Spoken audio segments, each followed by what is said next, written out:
How this NBA player lost millions and became homeless. You have to hear how this former NBA guard went from assisting LeBron, KD, and Paul Pierce on the hardwood to having to beg for money on the side of the road. This is the regretful story of how Delonte West went from millionaire to homeless. But there is so much more to this story than you know. To understand just how far Delonte West has fallen, you must first understand how high he had risen. West himself has spoken about the fact that he didn't have the best childhood. Growing up, West recalls suffering from mental health problems, and he would be in and out of children's hospitals for self-harm. West would find peace when he was on the basketball court though, and he was able to find an outlet for his struggles there. Delonte dominated at the high school level, and he and future NBA player Eddie Basden would lead his Roosevelt Raiders to a Maryland 4A state title game appearance. With above-average shooting and the ability to dribble, drive, and score or dish, plus his 6'4" size as guard, made West a prospect that got the interest of some programs at the college level. While there was plenty of interest from mid-major programs for West, the big offers were coming on his teammate Basden. West would attend St. Joseph's University, a small college with under 5,000 students. There, West would link up with yet another future NBA player in Jameer Nelson. Nelson and West were by far the best 1-2 punch in the nation that year, as Nelson averaged 20.6 points per game, while West put up 18.9 points per game over the course of the 2003-2004 NCAA basketball season. The deadly duo led St. Joseph's to a perfect 27-0 regular season that year, representing an absolutely massive accomplishment for a school the size of St. Joe's. Delonte decided to take advantage of the hype and momentum built during his junior season in college by declaring for the 2004 NBA Draft.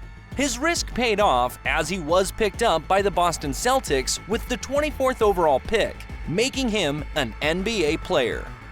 For Delonte to reach this milestone after overcoming his rough childhood was an accomplishment in itself, but he didn't stop once he got into the league. In just his second year in the NBA, Delonte took over the starting point guard position, playing alongside Paul Pierce for Doc Rivers' 2005-06 Boston Celtics.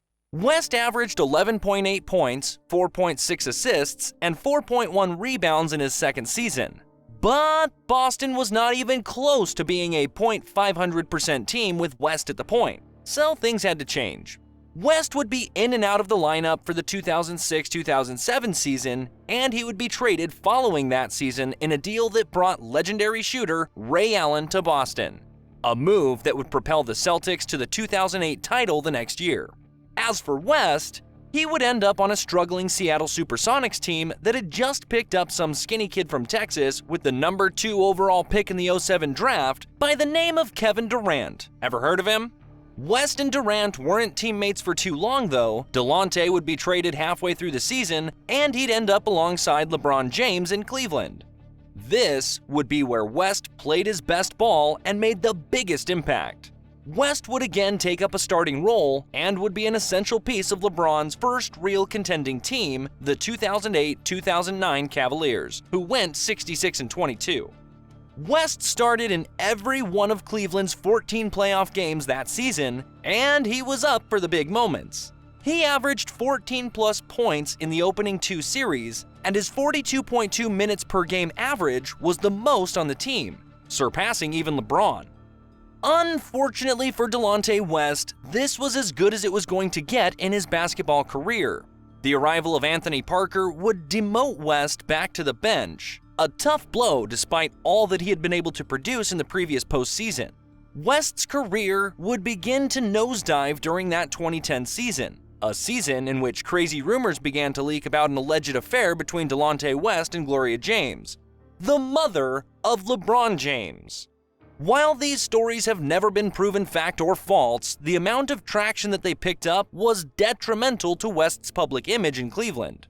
He would be traded yet again following the 09-10 season, but would be waived by the Timberwolves immediately. West never was able to recoup a role at the NBA level again, and he would be out of the league following the 2011-12 season. West bounced around from the D-League to the top pro league in China and even to Venezuela, but he never stayed on a roster for more than a couple months. West's last year of playing basketball came in 2015, right around the time when things started getting dire for West. While his playing years were coming to an abrupt end, it's important to keep in mind just how much money was coming in over his career. Overall, records from hoopshipe.com show that Delonte West made a total of $16.5 million over the course of his 9-year career in the NBA.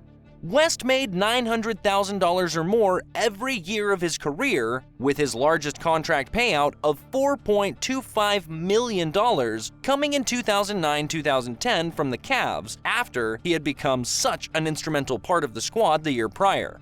So, Delonte West was set for retirement, right? Wrong.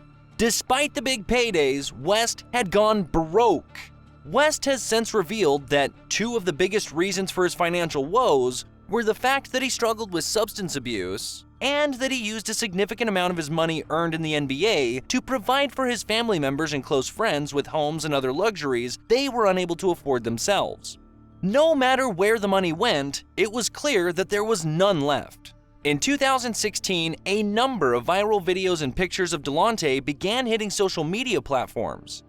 First, West was seen in a picture that appeared to show him following a stay at some kind of hospital as he was walking around in public with no shoes and wearing just a gown.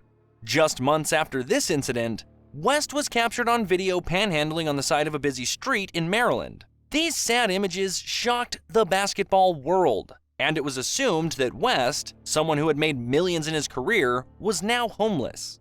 Delonte would go off the radar for a few years before he was seen asking for money on the side of a Dallas highway. Dallas Mavericks owner Mark Cuban had seen enough of West in this condition, so he arranged to pick up Delonte in hopes of leading him to a better life. Cuban did a lot of good for Delonte, including covering the cost for a hotel room that West could stay in long term, providing access to a quality drug rehab facility, and even reuniting West with his mother. With the help of Cuban, it was looking like West was going to make a turnaround in his life. It was rumored that West was holding down a job at a rehab facility he had been familiar with, but in 2022, new videos surfaced yet again of West resorting to begging for money on the side of the road. Mark Cuban, who is still very interested in West emotionally, offered an update and support for West in early of October 2022. In an interview with TMZ, Cuban spoke about the troubles that West is still facing today, stating that, "I mean, addiction is awful, and mental illness is awful. He's at the point in his life where he's got to want to be helped." I mean, addiction is awful, and, mental illness is awful, and, he's at the point in his life where he's got to want to be helped. It's been a tough road for Delonte West, but his story is not completely over. West still has a ton of people rooting for him to get back on his feet, and he has a number of ex-teammates and other members of the basketball community who are willing to help him in his time of need. It will be up to Delonte to reach out for that help and to commit to the change that he needs.